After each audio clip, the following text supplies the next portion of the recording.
বাংলাদেশের প্রেক্ষাপটে যেটা হচ্ছে, শুধু বাংলাদেশে না, আমাদের এশিয়াতে অনেক দেশেই এটা হচ্ছে।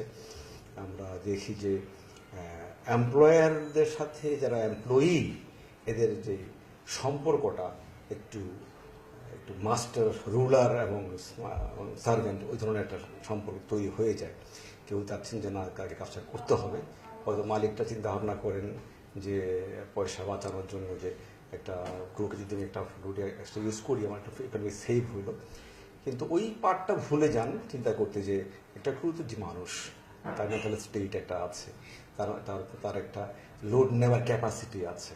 হ্যাঁ, হয়তো অনেকেই 4টা থেকে 5টা সেক্টর ফ্লাই করে, হয়তো 5টা সেক্টর ফ্লাই করছে বসে। তো হয়তো সে করে দেয়, ভালো লাগছে, আমরাও করেছি। তোমরা আমার 3টা বিষয় করার কথা, 4টা 5টাও করেছি আমি। হয় যখন ভালো লাগেনি একটাও করি নাই, আজকে ভালো লাগছে না, করবো না। সব কিছু ডিপেন্ড করছে সেফটি অফ দ্য ফ্লাইট। কারণ আমরা এয়ারলাইন্স ফ্লাই করতে গেলে প্যাসেঞ্জারদের সেফটিটা সবার আগে চলে আসে, যে আমার একটা ফ্লাইটকে এখানে সেফলি আমি নিয়ে যাবো। পাইলটের পুরো দায়িত্ব যদি তখন থাকে, তাকে বুঝতে হয় যে আমার এয়ারক্রাফট একটা টেকনিক্যাল পার্ট আমাকে বিশ্বাস করতে হয়। গ্রাউন্ড ক্রু যারা আমরা রিলিজ করেছেন নিজেদের উপরে ভালো এয়ারক্রাফট দিয়েছেন, আমার ককপিটে বসে ইনস্ট্রুমেন্টে যা দেখি তাই তো, তার দিকে তো আমার দেখার সুযোগ পাই না, দেখলেও একটা বড় প্লে কতটুকু দেখা যায়। তো সেটা বিশ্বাস করতে হয়। প্যাসেঞ্জার্স যে একটা লোড চার্ট আছে, লোড চার্টটা দিয়েছে, এটা নিজের ক্যালকুলেশন করে নিয়ে দেখছি বসে, হ্যাঁ জাস্ট করেছে, এটা এটা অ্যাকসেপ্ট করতে হয়। এবং যে রুটে ফ্লাই করছে সেই রুটে ওয়েদার কীরকম অবস্থা আছে, সেই ওয়েদার তার মাথায় রাখতে হয়। এবং যেখানে যেখানে ল্যান্ড করতে যাচ্ছে সেই এয়ারফিল্ডের স্টেটটা কীরকম। কাঠমান্ডু একটা ডিফিকাল্ট এয়ারফিল্ড, যে দুই দিকে উঁচু আছে এবং মোস্টলি একদিকে কোচগুলা করে বাতাসের কারণে হতো। তো সেগুলো মাথায় নিয়ে ফ্লাই করতে হবে, লোড থেকেই যায়।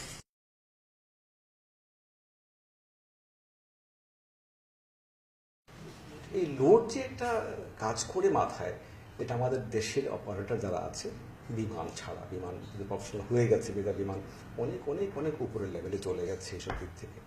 বাকি যারা এসেছেন তারা, আমার অভিজ্ঞতায় বলছি, সিভিল এভিয়েশনে 5 বছরে যে ফ্লাইট অপারেশন ইন্সপেক্টর হিসাবে আমি দেখিনি যে ওই ধরনের জিনিসটা মাথায় এসছে বা আমার মাথায় কনসিডার করেন। তখন আমরা প্রশ্ন আসে, তাহলে কি ওনারা দায়ী?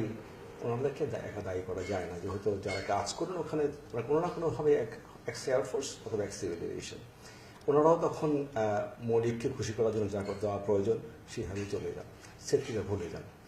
যেটা আলটিমেটলি হয় কি, যে ক্রুরা ফ্লাই করছে, ওদের উপরে প্রচণ্ড চাপ পড়ে, হয় চাকরি করো নাহলে করো না। সম্পর্কটা এটা হওয়ার কথা না, কিন্তু সম্পর্ক হওয়ার কথা ছিল অত্যন্ত ফ্রেন্ডলি, যাতে আমার মন থেকে বলে ঠিক আছে যে একটা সেক্টর ফ্লাই করেছি, আমার সময় আছে, একটা সেক্টর ফ্লাই করে দেই না। আমার হয়তো কলি কোনো জায়গাতে সেটা অসুস্থ আছে, তা পার্টটা আমরা করে দিই। এই সম্পর্কটা ডেভেলপ করার জন্য আমি নিজের চেষ্টা করেছি আমার টেলিউড যখন ছিলাম ওখানে। যেহেতু আমাদের কালচারের মধ্যে জিনিসটা আসেনি এবং এটার ব্যাপারে যে এটা দায়িত্ব রয়ে গেছে আমাদের সিভিল এভিয়েশন বেসিক্যালি অথরিটি যেটা ছিল, সেখান থেকে খুব একটা আমি পজিটিভ উদ্যোগ আমি দেখি নাই। সবাই বাধা করে সবাইকে খুশি করার তারে থাকে ওখানে, আমার যেটা মনে হয়েছে এখানে। কেন করে সেটা উত্তর আমার কাছে নাই। তো দেখা যাচ্ছে যে অন্টারপ্রিনিয়রদেরকে খুশি করার সাইডেই থাকে, হয়তো দেখানোর জন্য শুধু বলে হ্যাঁ এটা করছে, এটা করছে, এটা হচ্ছে। একটা জিনিস এভিয়েশনে আমাদের সঙ্গে মনে রাখতে হবে, ফ্লাইংয়ের সব কিছু লেখা আছে, প্রসিডিউর দেওয়া আছে, বাইরে যাওয়ার কোনো কিছু নাই।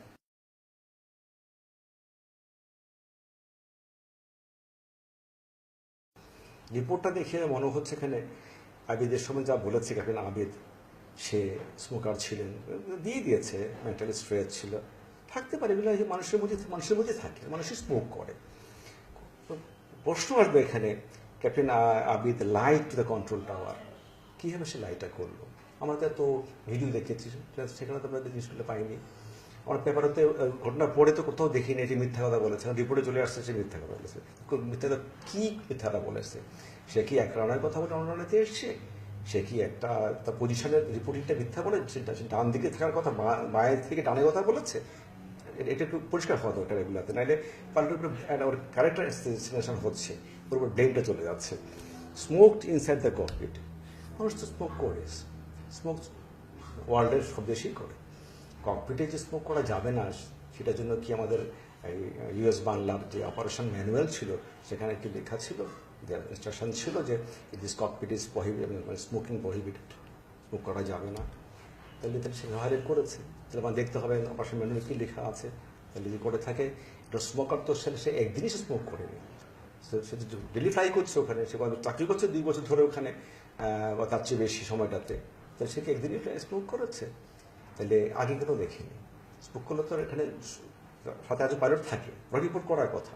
এই ক্ষেত্রে একটা মেয়ে ছিল পৃথুলা, খুবই বাচ্চা মেয়ে। আমার মতে বলবো যারা আমাদের ভবিষ্যৎ এরাই আমার স্বপ্ন দিকেদেরকে নিয়ে, তাহলে ওর সাথে ওদের তো রিপোর্ট করার কথা। ডোমেস্টিক ফ্লাই করেছে, ফ্লাই কি শুধু ইন্টারন্যাশনাল ফ্লাইটের সময় করে? তাহলে ডোমেস্টিক ফ্লাইট সে স্মোক করে না। আর স্মোক করা তার অপরাধ কোন পর্যায়ে নিয়ে যাচ্ছি আমরা? কেন একটা স্মোক করে আসছে ফর লাস্ট 30 years, তাহলে তার স্মোকিং তো এফেক্ট হওয়ার কথা না। হঠাৎ করে স্মোক করছে না, সে যে করে না তার জন্য হতে পারে এখান থেকে আসে, তো সে স্মোক করেছে, তাহলে তার দোষটা কোথায় হলো? তাহলে এটাকে আমার একটা ফ্লাইট সেফটিতে এফেক্ট করেছে? করলে তাহলে আগে কথা বলি নাই কেন? এটা স্মোকার হঠাৎ করে স্মোক করে না সে।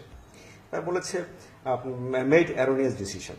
হ্যাঁ, এইটা পাইলটরা একটা যেহেতু মানুষ করতেই পারে, বাট এই অ্যারোনিয়াস ডিসিশনটার মাত্রাটা কী করেছে, কয়টা করেছে, টাওয়ার কয়টা ওয়ার্নিং তাকে দিয়েছে, না you are doing this things wrong, your position is wrong, they are seeing it, all are visual দেখতেছে বসে, সে কোথায় কল দিচ্ছে, কোন পজিশনে আছে, টাওয়ারের রাডার পর্যন্ত আছে, এখান থেকে দেখতেছে কোন পজিশনে আছে। তখন অ্যারোনিয়াস ডিসিশনটা কোন পর্যায়ে হয়েছে, এটা কি অ্যাকসেপ্টেবল পর্যায়ে আছে নাকি এটা বিয়ন্ড অ্যাকসেপ্টেবল পর্যায়ে ছিল? যদি তা হয়ে থাকে তাহলে টাওয়ার তাকে কশন করেনি কেন? তাহলে তাকে কেন বলে নেই যে please go back, you are not allowed to land this airfield, take this aircraft back and go back to Dhaka. একটা ঢাকা ফিরে আসতো, ল্যান্ড করার প্রয়োজন ছিল না কেন? তাই clear to land as per যারা ভিডিও দেখেছি আমরা। তাহলে এরকম কিছু কোথায় নিয়েছে সে? নিলে হয়তো নিতে পারে, অবশ্যই নিয়ে যেতে, হয়তো মিস্টেক হয়েছে, কোথায় হয়েছে সেগুলো একটু বিশ্লেষণ করা দরকার, যে দিয়ে যে এটা কি আসলে চাপিয়ে দেওয়া হচ্ছে নাকি এটা সিস্টেমগতভাবে এটা অ্যারোনিয়াস, যেটা সবাই দেখেও দেখছে না কেউ, এগুলা বোধহয় এক্সপ্লেন করা দরকার। ওই কারণে যে ফিউচারে যেন আমাদের এই ঘটনাগুলো না ঘটে। আরেকটা যে বলেছে made abusive statement towards female colleague. আমাদের এটা সিভিয়ার বলি ককপিট ভয়েস রেকর্ডার যেটা থাকে, সব কথাগুলি রেকর্ড হয় এটার মধ্যে। অনেক সময় থেকে অনেক কারণে অনেকেই বলেন, অনেক কিছু বলেন যেগুলা আমরা এক্সপেক্ট করি না, তারপরেও বলেন। যদি বলে এখানে যে অ্যাবিউসিভ ল্যাঙ্গুয়েজ ইউজ করেছে, তাহলে that is reason for what এটা হতে পারে যে সে ওই ফ্লাইটের জন্য কি পৃথুলা লিখে ট্রেন্ড আপ ছিল, সে কি তাকে ক্যাপ্টেনকে কোঅপারেট করছিল, ক্যাপ্টেন কোঅপারেশন না পেয়ে হি ওয়াজ ফিলিং দ্যাট আমি কোনো সাপোর্টই পাচ্ছি না, বিকজ এটা তো একটা মিউচুয়াল সাপোর্টে ফ্লাইং করা হয়, তো সেই কারণে সে রেগে গেছে, নাকি সে মেন্টালি স্ট্রেস ছিল, যেটা আমরা শুনেছি যে না সে আগের দিন রিজাইন করার কথা ছিল বিকজ দ্য এমপ্লয়ার যে এয়ারলাইন্স তার সাথে ভালোভাবে বিহেভ করছিল না। যদি না করে থাকে তাহলে ফ্লাইটে পাঠালো কেন? তাহলে 4 নম্বর থেকে 5 নম্বরে কেন পাঠালো? তাহলে 4টা সঙ্গে থাকা উচিত ছিল। তো এইগুলো একটু একটু ইলাবোরেটলি দেখা দরকার। আমাদের সার্কামস্টেন্স এভিডেন্স যেগুলো সেগুলোকে নিয়ে যদি চিন্তা ভাবনা করি, তাহলে বোধহয় একটা মানুষের প্রতি অবিচার করা হয় না। স্ট্রেটও আমাদের যে অভ্যাসটা আছে, কারো পাসিন্দা বা কারো কাঁধের উপর দিয়ে আমরা একটা দোষ চাপিয়ে দিয়ে আমি বেঁচে গেলাম, বাকিরা আছে। রিপোর্টটা আমাদের মনে হচ্ছে ওয়ান সাইডেড রিপোর্ট দিয়েছে এখানে উচিত ছিল অ্যাজ পার অ্যানেক্স 13-এ কজগুলা বের করা, কী কী কারণে করেছে। সি ওয়াজ স্মোকার, আমার সেটা আমি কজ খুঁজে পাচ্ছি না। অ্যারোনিয়াস ডিসিশন কজ হতে পারে, কি ডিসিশন ছিল এখানে? সেই made abusive statement toward the female colleague, হ্যাঁ করতেই পারে, সেখান থেকে তা আছে। এটা কি কারণে করেছে? এটা কি বাই হ্যাবিট সে সময় বকাবকি করে, নাকি হি ওয়াজ ইন স্ট্রেস? যদি স্ট্রেসে থাকে তাহলে সেখান থেকে এটা সে কেন করেছে, ওটা আমরা যাওয়া উচিত। এখানে এয়ারলাইন্সের এই যতগুলো আছে, স্মোকিংটা এয়ারলাইন জানার কথা, অ্যারোনিয়াস ডিসিশন থেকে তাহলে কি ওই জিনিসে নিয়েছে, সেটা ফ্লাই করছে রেগুলারলি, স্টোরটা বলছে সে তো কাঠমান্ডু প্রথম যায়নি, তাহলে আগে ফ্লাইংগুলো সে কী করে সেগুলোই করেছে। তাহলে কি তারা তাদের যে ককপিট যে ডাটা রেকর্ডার যেটা আছে ওটা কি মাঝে মাঝে ওরা চেক করে দেখেন না, যে এই যে পাইলটগুলো ফ্লাইং যাচ্ছে, এটা বিমানে বর্ণ ডেভেলপ লাইক এয়ারক্রাফট 737, 777 এগুলো আছে, এটা অ্যানালাইসিস করা হয় প্রতিটা ফ্লাইটের পরে যে সে যে অ্যাপ্রোচগুলো করেছে কোনো ভুল ছিল কিনা অ্যানালাইসিস করার জন্য। তো সেগুলো তো এটা এয়ারলাইন্সের দায়িত্ব করা। একজন পাইলট সেটা সিম্পল মানুষ, he is professionally a pilot to accomplish the task given to him as per his experience.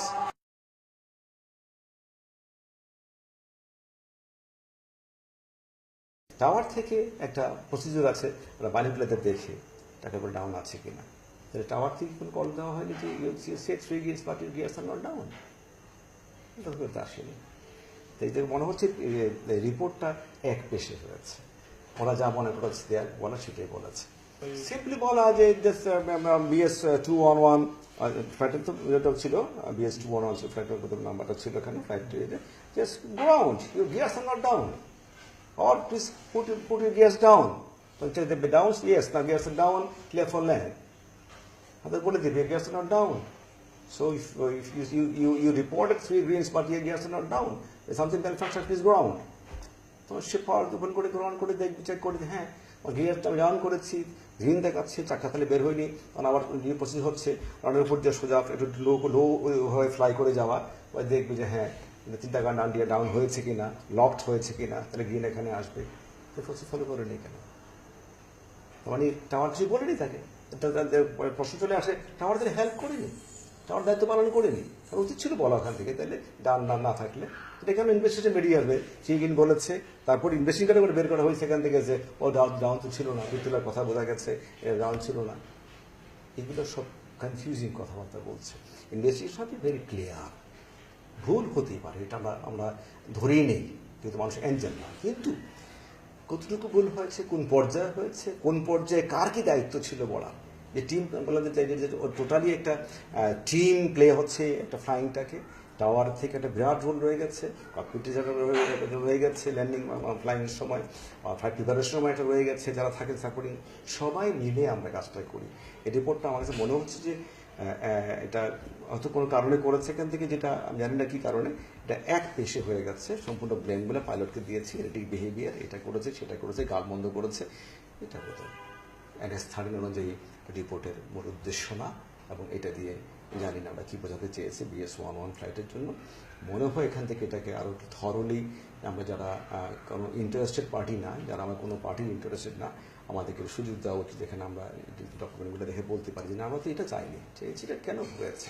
আর ওটা বুঝি হইলেই যে বকরে গালাগালি করলেই যে সে ক্র্যাশ ল্যান্ডিং করে মারা যাবে, তো হিজ লাইফ ইনভলভস দেয়ার, এটা ঠিক না। স্মোক করেছে দেখি যে সে পাগল হয়ে গেছে, এটাও ঠিক না। প্রত্যেকটা পয়েন্ট যা দিয়েছে, প্রত্যেকটা পয়েন্টগুলো আমার কাছে মনে হচ্ছে যে this points are not very relevant to the investigation নিয়ে এসছে, যে সব দোষ পাইলট চলে গেছে এখানে। দেখেছেন ক্যাপ্টেন আবিস্তান was lied to the controller, smoke in the cockpit, made erroneous decision, abusive statement, cried on several occasions. সে কাঁদছে বসে এতে করে দিয়ে, এটা কাঁদলে তো মানুষের একটা যা কল শুনেছি, ভেরি কাম অ্যান্ড কোয়াইট এসে কল দিয়েছে, ইয়েস ক্লিয়ার